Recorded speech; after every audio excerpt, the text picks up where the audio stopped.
Dear students, welcome to the session number 2 of chapter number 9, application of trigonometries, and we were doing exercise 9.1. We have done questions up to question number 5 and we were supposed to do the next questions. Question number 6.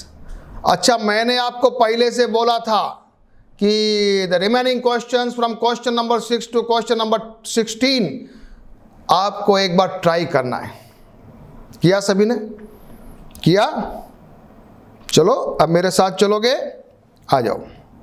Question number 6. A 1.5 meter tall boy is standing at some distance from 30 meter tall building. 1.5 metre का लड़का 30 metre tall building से कुछ दूरी पर खड़ा हुआ है. The angle of elevation from his eyes to the top of the building increases from 30 degree to 60 degree as he walks towards the building. Find the distance he walked towards the building. वो बच्चा जब दूर खड़ा था तो उसका angle of elevation था 30 degree. फिर वो बिल्डिंग की तरफ चला थोड़ी दूरी तक और ऐसी जगह जाके खड़ा हुआ जहां से एंगल हो गया 60 डिग्री. बताइए वो लड़का कितनी डिस्टेंस चला. ठीक है, ये है क्वेश्चन. बनाए फिगर. चलो तैयार. सबसे पहले फिगर ड्रॉ कीजिए. ये मेरी बिल्डिंग की हाइट कितनी है? 30 मीटर. लड़के की हाइट कितनी है? 1.5. यहां से एंगल 30 डिग्री का, आगे से एंगल 60 का. टोटल डिस्टेंस मान ली x और ये बची हुई डिस्टेंस मान ली y. ट्रायंगल देख लो.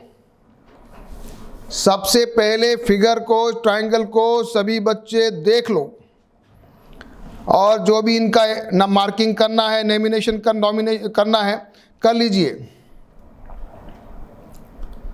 ABCDE बना लीजिए. लिख लीजिए the height of the distance EF is equal to y, the distance DF is equal to x. Now AF is equal to 30 minus 1.5 is equal to 28.5. पहला काम ये करना है, जो लड़के की हाइट है वहां से एंगल बन रहा है.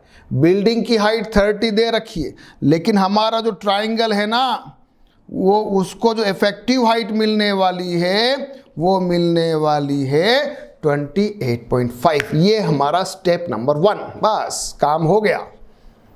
इतना सा आपने कर दिया, अब कोई दिक्कत नहीं.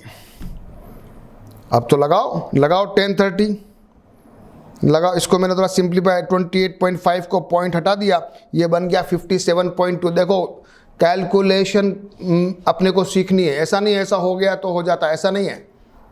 How to do the calculation और इजी कैसे करना, क्योंकि कैलकुलेटर तो मिलेगा नहीं. तो अपने को कैसे कैलकुलेशन करना वो भी अपने को क्वेश्चंस करते करते, सवाल करते करते सीखना है. इसलिए सारे क्वेश्चंस करने हैं, क्योंकि 99% प्रॉब्लम कैलकुलेशन में ही आती है बच्चों. चलिए 1030 परपेंडिकुलर अपॉन बेस. यहां परपेंडिकुलर क्या आया? यहां परपेंडिकुलर क्या आया? 28.5 AF अपॉन DF. लिखो, यहां लिखना चाहे तो आप लिख लीजिए. एक पहले AF अपॉन DF लिखो, फिर सिंप्लीफाई कर दो. यस, x की वैल्यू निकालो. x इज इक्वल टू आ रहा है 57√3/2. अभी x आया है. सेकेंड ट्राइंगल लीजिए. 1060 is equal to 57/2 perpendicular upon base. वापस यहां मेरे को y की वैल्यू निकालूंगा मैं. और y मेरा आ रहा है, निकालो कैलकुलेशन में। यहाँ देखो मैंने 57 को 9 इंटू 3 लिख दिया है, तो ये √3 नीचे से कट के ये ऊपर बन जाएगा। तो मेरे पास आ रहा है 19 √3/2 इज y। हाँ, y आ गया, x आ गया। Distance walked is equal to D, D is equal to x minus Y. तो ये आप जरा इसको x माइनस वाई को जरा सॉल्व कर देंगे। √3/2 कॉमन आ गया, 57 माइनस 19, 38 √3/2, इसको इससे काटा, आंसर आ गया 19 √3 मीटर। सारे बच्चे एक बार वापस से देखेंगे, सभी शांति से देखेंगे, क्वेश्चन को समझेंगे। लिखना आप, let BC is equal to x, EF is equal to y, ऐसे लिखना। फिर यहाँ लिखना, ये सब सिंप्लीफाई तो हो गया। यहाँ लिखना, एक लाइन लिखना, इन ट्राइंगल, कौन सा ट्राइंगल है ये, ADF लिखना, ADF ऐसे लिखना। सब स्टेप्स लिखना व्यवस्थित। सब सॉल्व कीजिए। y की वैल्यू आ गई, फिर walk distance walked is equal to d आ गया, एंड आंसर आ गया। ओके, चलो आगे।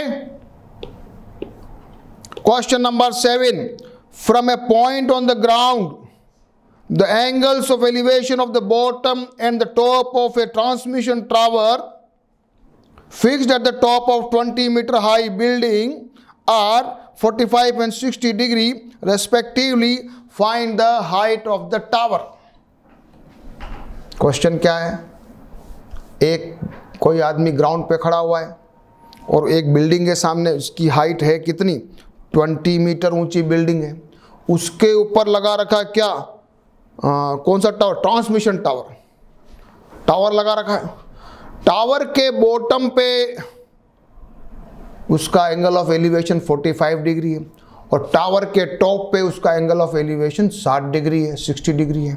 हमको टावर की हाइट निकालनी। क्वेश्चन अच्छा है, बनाओ फिगर, बनाइए। Yes, this is my building DC. DC is my building. So you can write down the building is the DC and the height of the DC is equal to 20 meter. And let AD is equal to the height of the tower. Let it is H. सब लिखना सीखो, figure बनाओ। ये 45, ये 60, ठीक है, यहां तक क्लियर। इन ट्राइंगल लिखिए BDC 1045 is equal to 20 upon BC। 1045 1 हो गया, तो 20 upon this is 1 is equal to this, तो BC is equal to 20 metre आ गया। बेस, सबसे पहले मेरे पास क्या आ गया, base. Now in triangle ABC लिखो, in triangle ABC 1060 is equal to 20 plus H height upon 20 base, ये रख दिया। चलो हो गया काम, करो सॉल्व करो। 20 plus H is equal to 20 √3, H is equal to 20 √3 minus 20, H is equal to 20 bracket √3 minus 1 metre is the answer.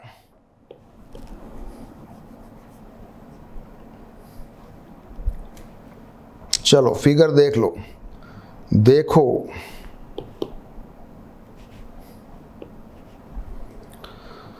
केवल ट्राइंगल फॉर्मेशन में दिमाग लगाना, कैसे क्या करना है। क्वेश्चन जितने करते जाओगे अपने आप समझ में आता जाएगा।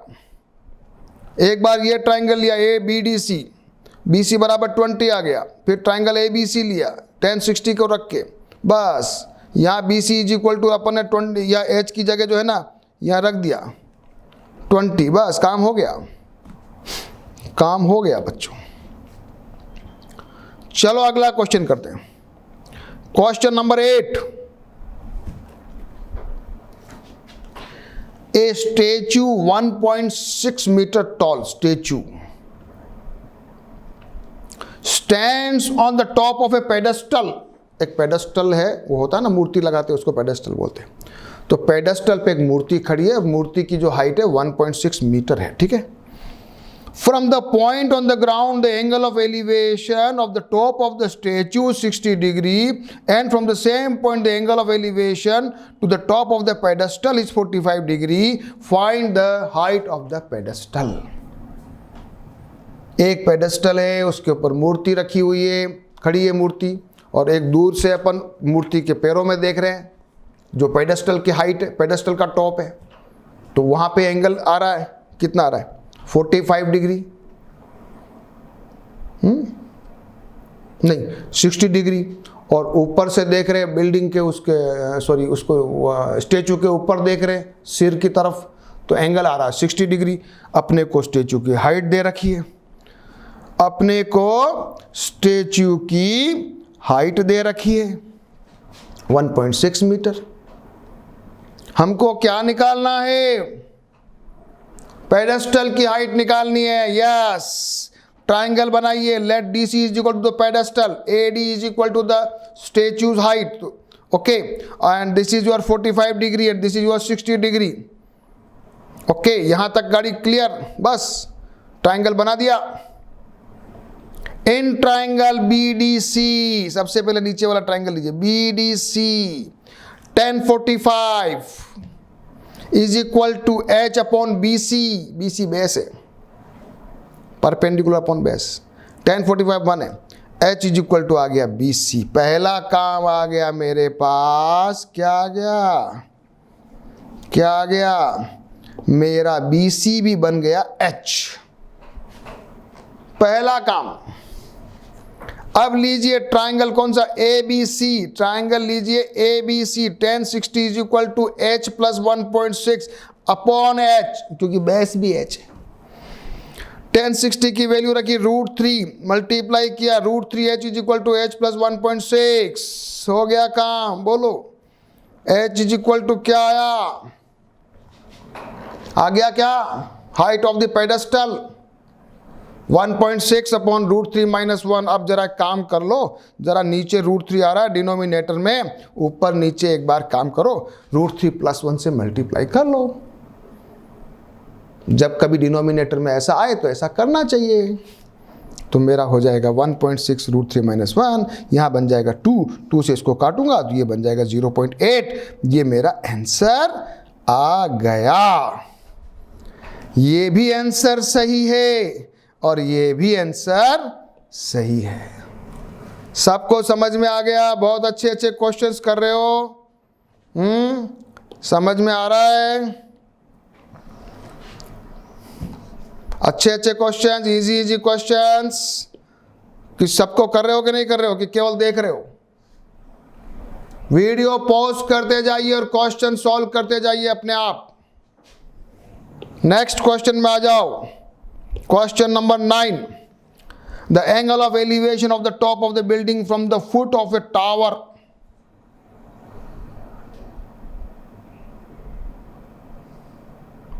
is 30 degree. The angle of elevation of the top of the tower from the foot of the building is 60 degree. If the tower is 50 meter high, find the height of the building. Building के ऊपर खड़े होके tower के पैरों की तरफ देखा। क्या ये?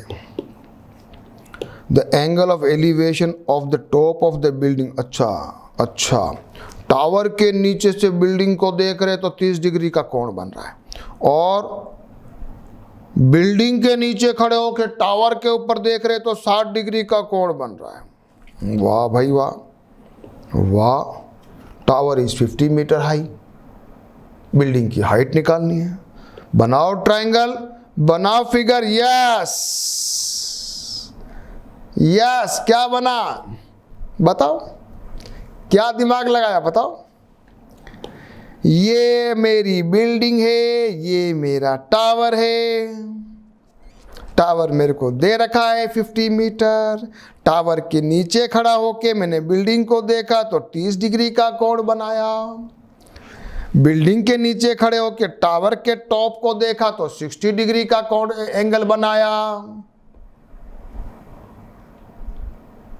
क्या करना है, बिल्डिंग की हाइट निकालनी है, दोनों का बेस सेम है। चलो,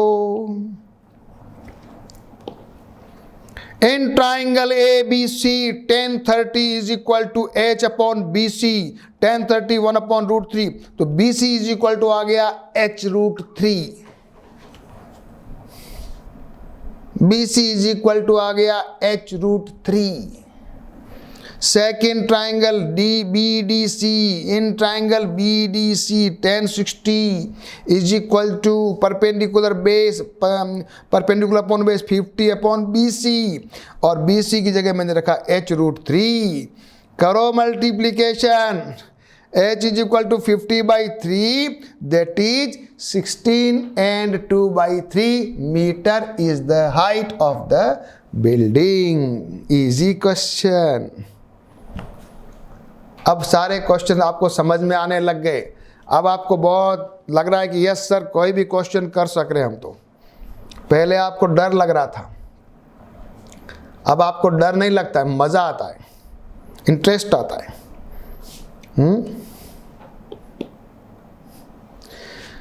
चलो, पहले मैंने BC निकाल लिया, सेकंड में अपन ने BC की वैल्यू रख के H की वैल्यू निकाल ली। ठीक है, क्वेश्चन खत्म। अगला करें। Question number 10, two poles of equal height are standing opposite each other in on either side of the road. दो खंबे दोनों तरफ, रोड के दोनों तरफ हैं, बराबर ऊंचाई की हाइट, और रोड है 80 मीटर चौड़ा wide. From a point between, अच्छा बीच में खड़े हो गए कहीं पे भी, the angle of elevation of the top of the poles are, एक तरफ देखा तो 60 डिग्री का कोण बन रहा है, दूसरी तरफ देखा तो 30 डिग्री का 30 का बन रहा है।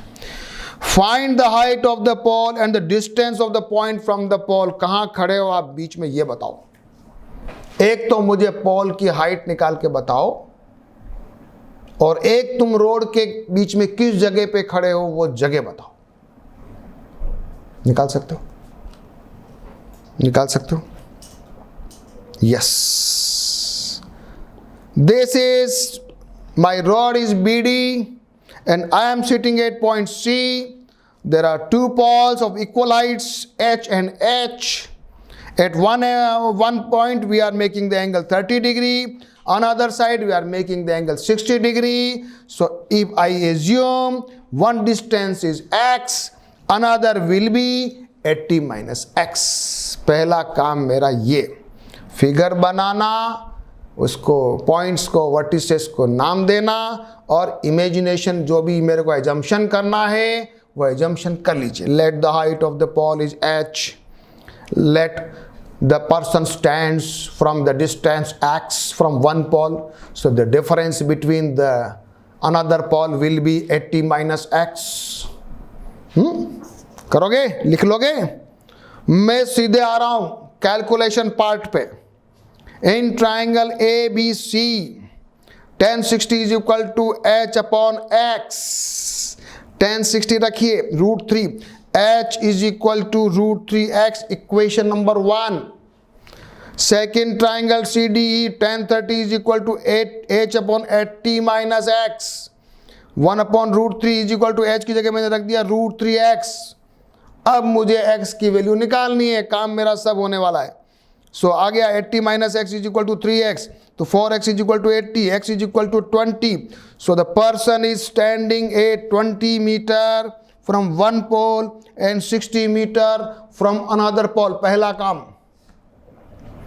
और H इज इक्वल टू भी मेरे पास है √3X, और X मेरे पास 20 है, तो H हो गया height of the pole is 20√3 meter. Distance of the point is 20 meter from one pole and 60 meter from another pole, and the height of the pole is 20√3 meter. यह सब देख लीजिए अच्छे क्वेश्चंस आ रहे हैं। एक बार एक ट्राइंगल लिया, दूसरी बार दूसरा ट्राइंगल लिया, x इज इक्वल टू आ गया 20, h इज इक्वल टू 20√3 आ गया। नेक्स्ट क्वेश्चन करेंगे, question number 11। A TV tower stands vertically on the bank of a canal. ठीक है भैया, अच्छा ये खड़ा है। From a point on the another bank directly opposite to the tower the angle of elevation is 60 degree. अच्छा भैया, ये कैनाल है, बीसी जो है ना कैनाल है, ये टावर खड़ा हुआ है, टीवी टावर। उस बैंक के किनारे पे कैनाल के उस तरफ खड़े हो तो 60 डिग्री का एंगल बन रहा है। Okay, from another point 20 metre away angle बन रहा है 30 degree. Find the height of the tower and width of the canal. Height of the tower and width of the canal. Video pause करके ये question तो अपने आप कर लो। नहीं करोगे? कर लो। This is my triangle, this is my figure. H, let the H is the height of the tower, let the distance DC is equal to X, that is the width of the canal. This is your 60, I have given 20 meter, I have given. Okay, so in triangle ADC, 60 degree is equal to H upon X, H is equal to √3x. In triangle ABC, tan 30 is equal to H upon 20 plus X. So 1 upon √3, इसको X, H की जगह मैंने √3x लिख दिया। Now cross multiplication, X is equal to 10 meter. The width of the canal is 20 metre. 10 है 20 है 10 है क्या है? width of the canal is 10 meter. Now height H is equal to √3x, so the height of the tower is 10√3.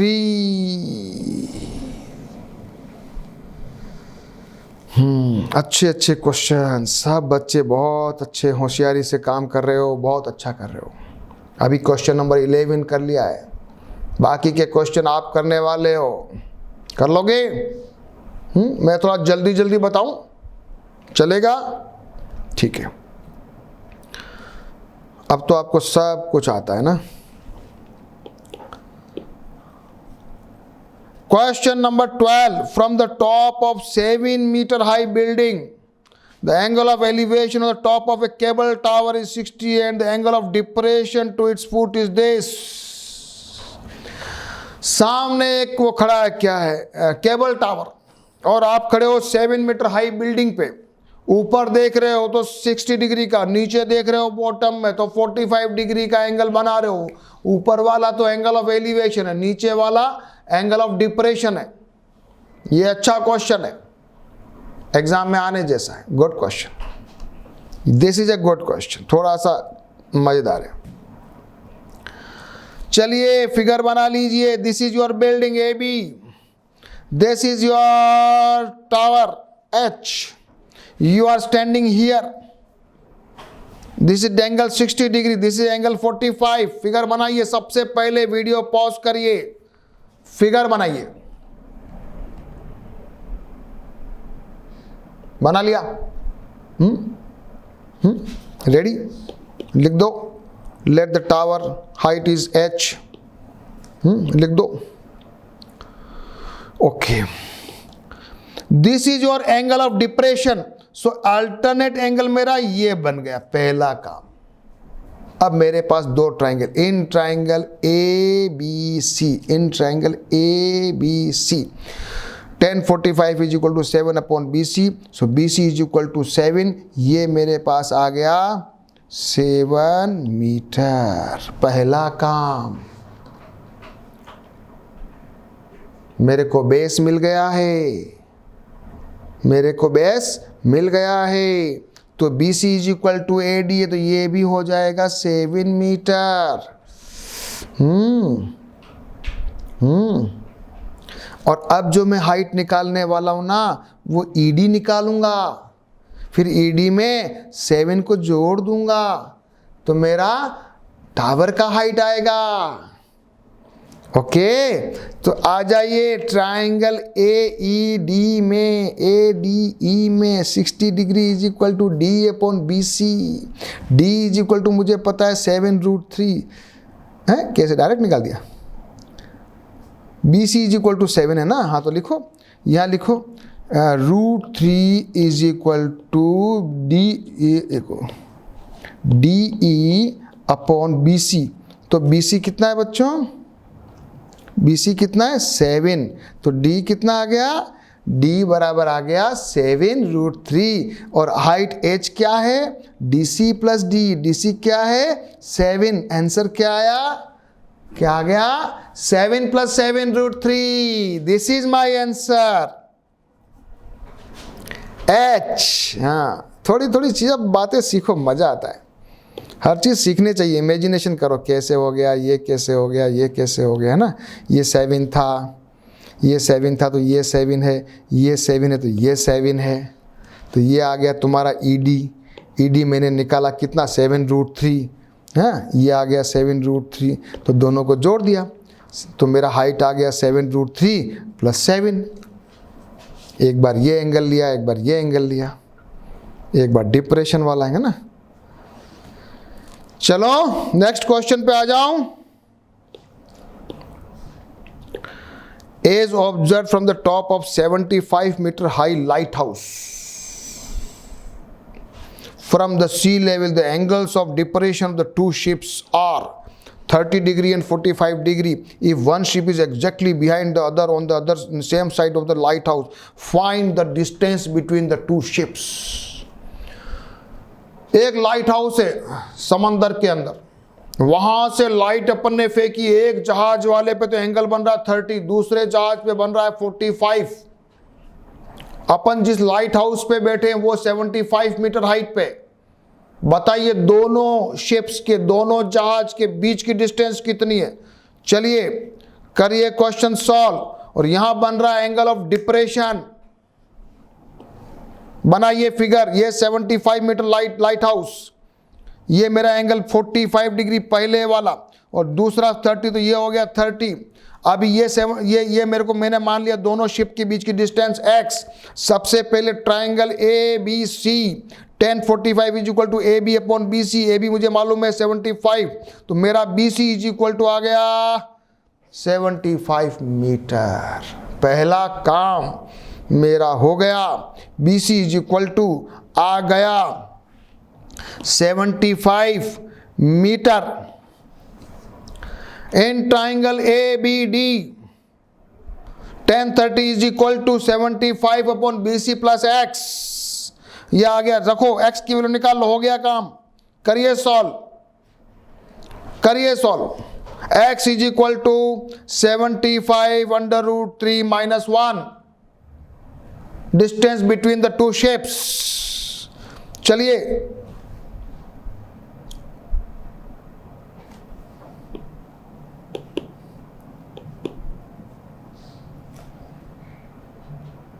ठीक है, B C is equal to 75, यहां मैंने x की वैल्यू रखी, सभी बच्चे देख लीजिए। Now next question, yes, question number 14। A 1.2 meter tall girl spots a balloon moving with the wind in a horizontal line at the height of 88.2 meters from the ground. Balloon की height दे रखी है 88.2, लड़की की कितनी दे रखी है 1.2। हाँ ध्यान रखना। The angle of elevation of the balloon at any instant is 60 degree. After some time वो बलून आगे बढ़ जाएगा तो ये बन जाएगा 30 degree. Find the distance travelled by the balloon.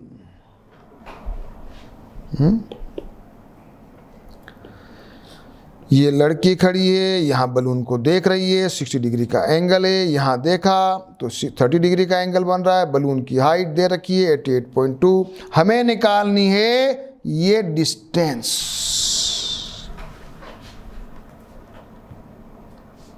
ये भी करो, अच्छा क्वेश्चन, छोड़ना कुछ भी नहीं है। Maximum question you try to do, छोड़ना नहीं, ये गलत बात है अगर कोई बच्चा छोड़ता है तो। ओके सो यहां मेरी 1.2 हाइट। अब ये ट्राइंगल जो बन रहा है इसमें जो एक्चुअल हाइट मुझे मिलेगी वो मिलेगी from the height of the balloon and the high level is 88.2 minus 1.2। पहला काम, हाइट मुझे दी 88.2, लेकिन वो लड़की की हाइट 1.2 है, मेरी आंखों का लेवल 1.2 है। सबसे पहले तो उसको सही करो।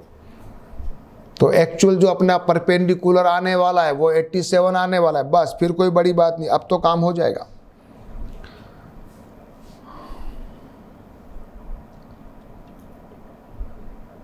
चलो एंगल सबसे पहले ले लेते हैं अपन, क्या ले लें?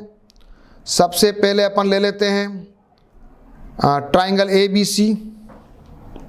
1060 is equal to 87 upon BC, सही है। तो 80 BC इज इक्वल टू आ रहा 87 अपॉन √3। इसको मैंने जरा सिंप्लीफाई कर दिया तो मेरा BC आ गया 29√3। क्लियर?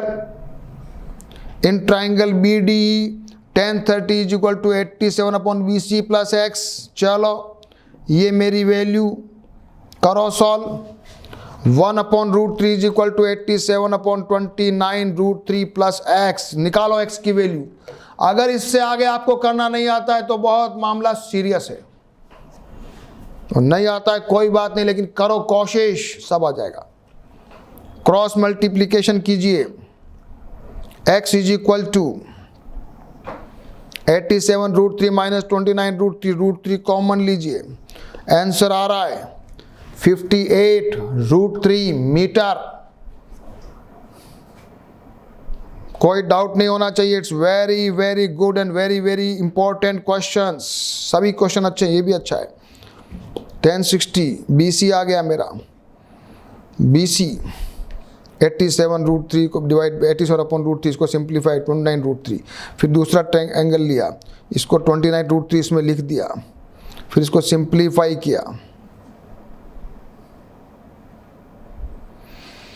चलें नेक्स्ट क्वेश्चन पे। Question number 15। A straight highway leads to the foot of the tower. A man standing at the top of the tower observes a car at an angle of depression 30 degree, which is approaching the foot of the tower with a uniform speed. 6 seconds later, the angle of depression of the car is found to be 60 degree. Find the time taken by the car to reach the foot of the tower from that point. ये question आया है, yes, ये कुछ मजेदार question आया है। एक car चल रही है रोड के ऊपर, आप खड़े हो टावर के ऊपर। हाँ, ऊपर से देखा कार को 30 डिग्री का एंगल बन रहा था, कार को 6 सेकंड बाद कार का एंगल हो गया 60 डिग्री। बताओ बच्चों, जिस पॉइंट पे कार खड़ी है जब 60 डिग्री वाले एंगल से, उसको टावर तक पहुंचने में कितना समय लगेगा, यह क्वेश्चन है। कितना जबरदस्त क्वेश्चन है ये क्वेश्चन। वीडियो पॉज करके अगर बच्चे ने कर लिया, वो बच्चा इंटेलिजेंट बच्चा है, नो डाउट। बिना किसी सपोर्ट के ये क्वेश्चन जो कर लेगा, he is a intelligent boy, very intelligent boy. चलिए,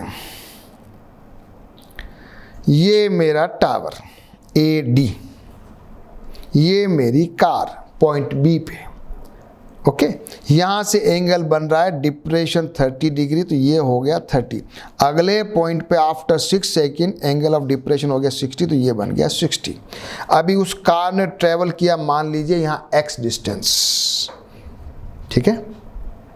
सबसे पहले in triangle A B D tan 30 is equal to h upon x plus C D, so 1/√3 is equal to h upon this, so x upon C D is equal to आ गया this, and C D बराबर मेरे पास आया है √3h minus x, C D is equal to आया है √3h minus x।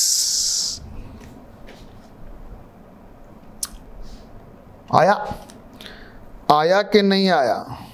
आया। Next triangle कौन सा है?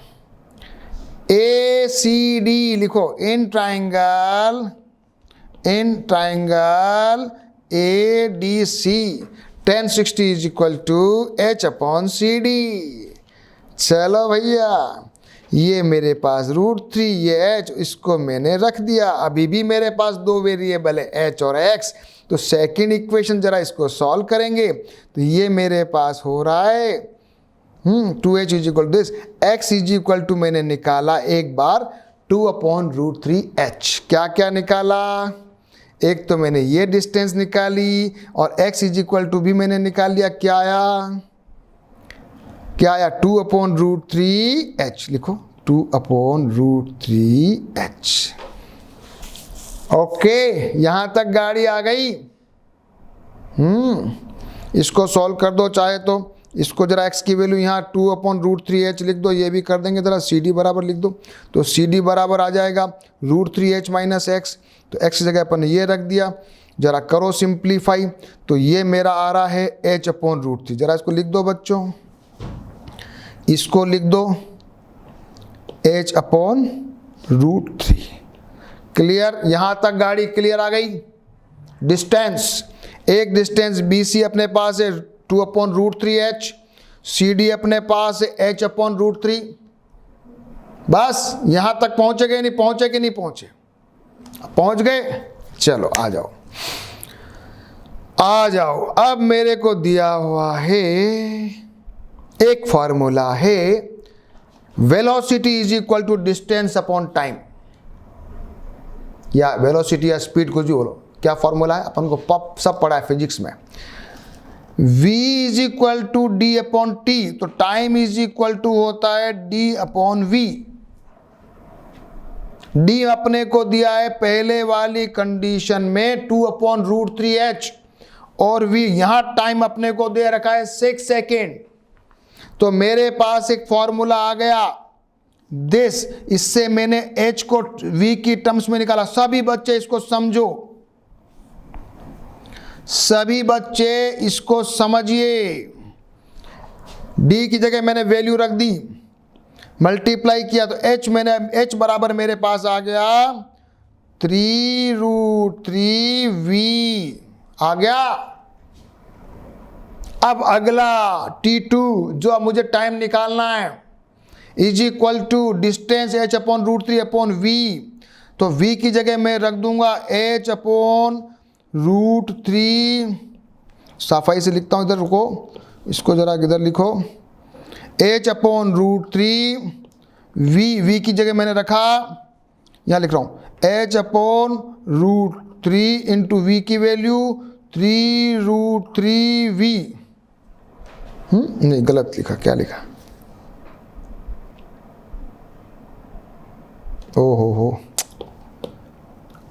h/√3v और h इज इक्वल टू, हाँ सॉरी, h को लिखो 3√3v/√3v। v से v कटेगा, √3 से √3 कटेगा। आंसर आ गया 3 सेकेंड। सब किया भाई, okay very good. T2 is equal to 3 second. Good, बहुत अच्छा। देख लो, किसी को कोई डाउट हो तो देख लो।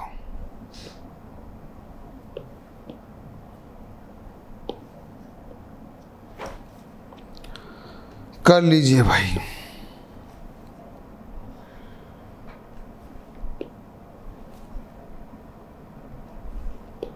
ये सभी बच्चे करिए, very good. h is equal to this, फिर सी डी में रखा, सॉल्व किया, C D is equal to आ गया h/√3, फिर मैंने ये फॉर्मूला लगाया, मेरे पास आ गया h is equal to √3v, फिर मैंने t2 इज इक्वल टू किया √3v का टाइम आ गया 3 second. Last question, the angle of elevation of the top of the tower from 2 points at a distance 4 meter and 9 meter from the base of the tower at the same straight line with it are complementary. Prove that the height of the tower is 6. क्या question है ये भी, बहुत अच्छा question. 4 metre की height पे और 9 metre की हाइट पे खड़े होके आपने टावर के ऊपर देख रहे हो, दोनों जो एंगल है वो दिए नहीं है, वो बता रखे कंप्लीमेंट्री एंगल्स हैं। इसका मतलब एक एंगल अगर 30 है तो दूसरा है 90 माइनस थीटा, एक थीटा है तो दूसरा 90 माइनस थीटा। बताओ हाइट निकालो, प्रूव करो कि हाइट 6 है। चलो आ जाओ जल्दी से, लास्ट क्वेश्चन करने वाले हैं। First, height of the tower h मान लिया, फर्स्ट डिस्टेंस 4 हमको दे रखी है, सेकंड डिस्टेंस 9 हमको दे रखी है, ये मैंने मान लिया थीटा, ये 90 माइनस थीटा। क्लियर? चलो जल्दी से, tan theta is equal to h/4, नहीं tan 90 माइनस थीटा किया h/9, तो ये 90 माइनस थीटा हो गया cot theta, cot theta is equal to h/9, और सेकंड वाले में किया tan theta is equal to h/4। बस अब मैंने दिमाग लगाया, दोनों इक्वेशंस को मल्टीप्लाई कर दिया, cot theta into tan theta. चलो मल्टीप्लाई करो, ये बन गया 1, cot थीटा और tan थीटा आपस में कटेगा क्योंकि cot theta is equal to 1/tan theta, ये बन गया 1। h square is equal to 36, तो h स्क्वायर बराबर 36, h is equal to 6। My last question, my last question. Okay, आ गया आंसर। So h is equal to 6। तो बच्चों आज हमने सारे क्वेश्चन कर लिए और 8.1, 9.1, all 16 questions we have done, all examples we have done, 7 examples। अब तो आपको बहुत अच्छी प्रैक्टिस हो गई है। Now what will you do? You will do all the questions and all the examples again without any support by understanding what is the basically what exactly they are asking. You draw all figures, you calculate, you find out the answer. If you find any problem, again repeat the video, and when you are confident fully, you should write all these questions in your fair copy with proper language and proper handwriting as if you are appearing in the exams. Okay dear students, follow my guidelines and reach at perfection. Okay students.